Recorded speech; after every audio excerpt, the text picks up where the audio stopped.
Mauritania, mixed-race African country of Moors.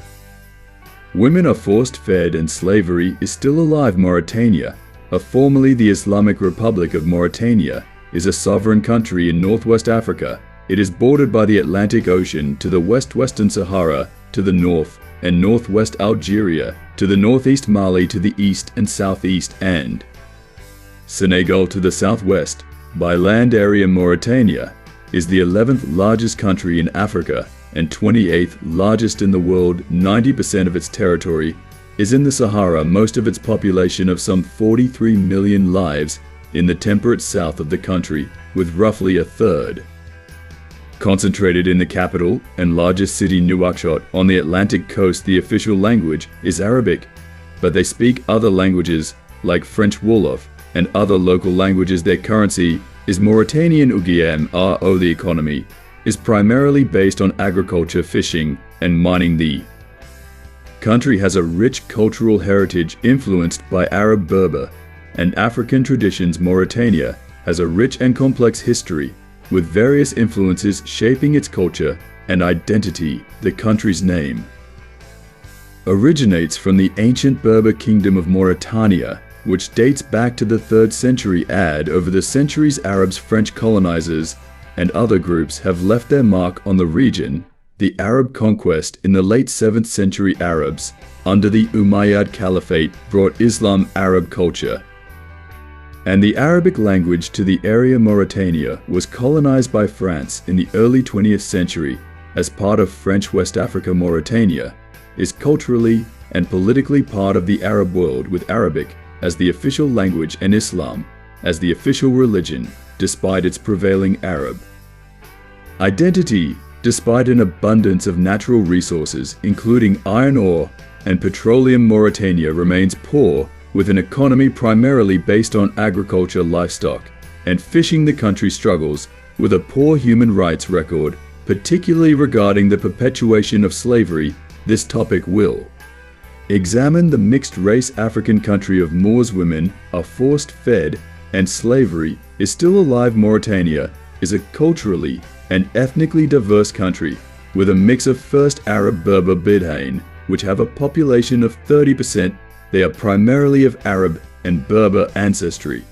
Second Haritan, which are mixed Arab and African ancestry, often referred to as Black Moors, which form 40% of the entire population. Third Sub-Saharan African groups, consisting of 3%, including Wolof, Fula, Sonenki, and others. This diversity reflects Mauritania's strategic location at the crossroads of Arab, Berber, and African cultures. The country's complex history, including colonial and Islamic influences, has shaped its unique cultural identity. Mauritania's ethnic diversity is also reflected in its languages, with Arabic official and French lingua franca being widely spoken, alongside local languages like Wolof, Fula, and Sonenki. Lo is the practice of force-feeding girls from as young as 5 to 19 in countries where obesity was traditionally regarded as desirable, especially prevalent in rural areas, and having its roots in Tuareg tradition.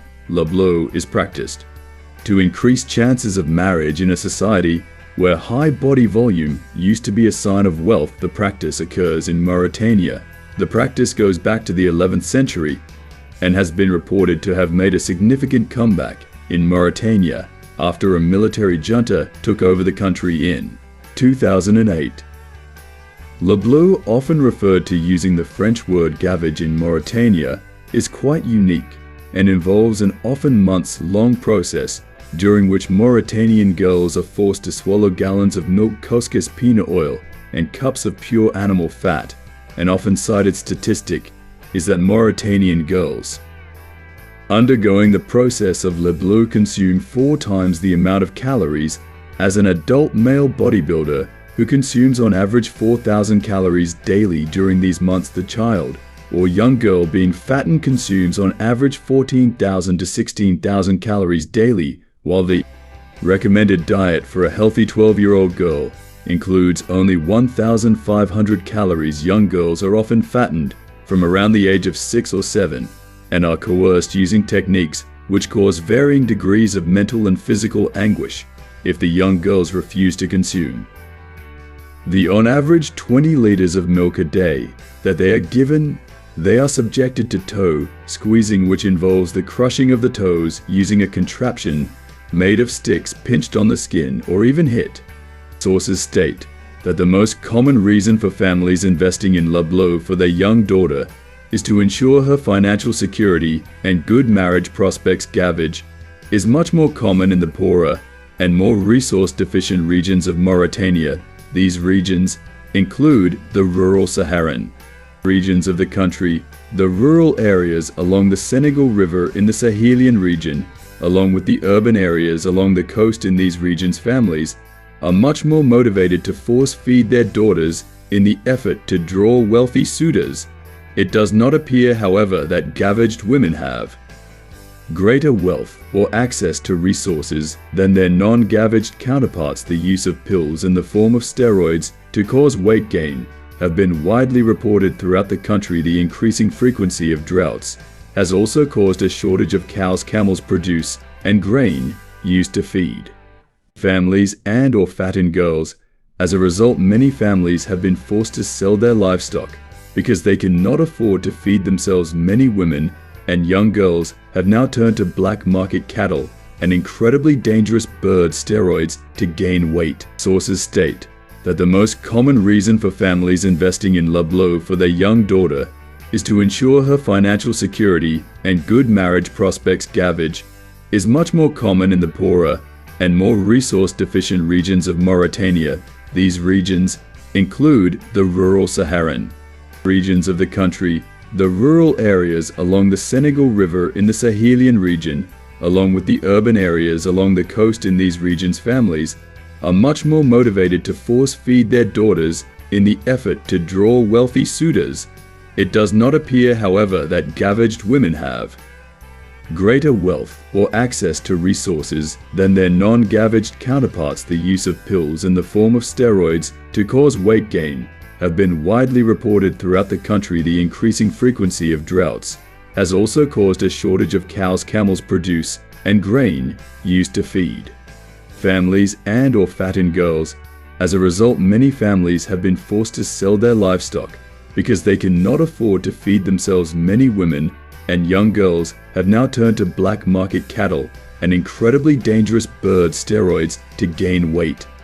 Women who have undergone Leblow are also at a consistently higher risk of initiating sex earlier and having children earlier than their counterparts who are not gavaged. Origins of Leblow and its revival is difficult to precisely pinpoint the origins of force feeding in Mauritania. However, some historians believe that the practice is centuries old and dates back to a time when most Mauritanians were nomads.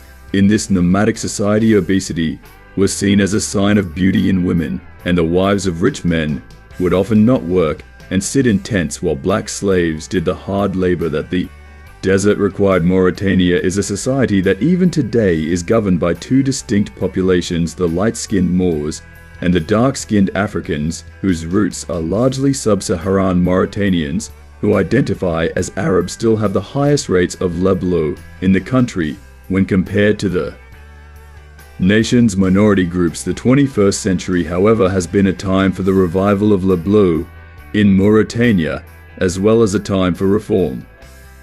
Slave status has been passed down through the generations. The descendants of black Africans captured during historical slave raids now live in Mauritania as black Moors or Haratins. Some of them still serve as slaves to the lighter-skinned white Moors or Baidan whites, which are Berbers or mixed Berber Arabs, descendants of slave owners, known collectively as Al-Baidan.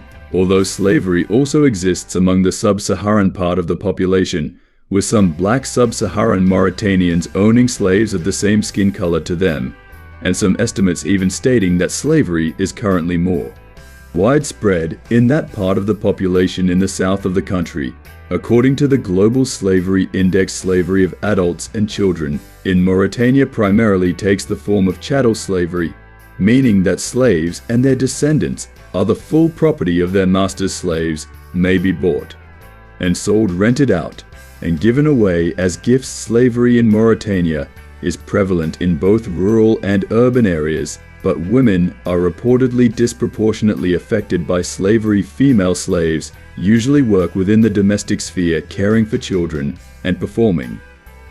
Slave status has been passed down through the generations. The descendants of black Africans captured during historical slave raids now live in Mauritania as black Moors or Haratins. Some of them still serve as slaves to the lighter-skinned white Moors or Baidan whites, which are Berbers or mixed. Berber Arabs, descendants of slave owners, known collectively as Al-Baidan, although slavery also exists among the sub-Saharan part of the population.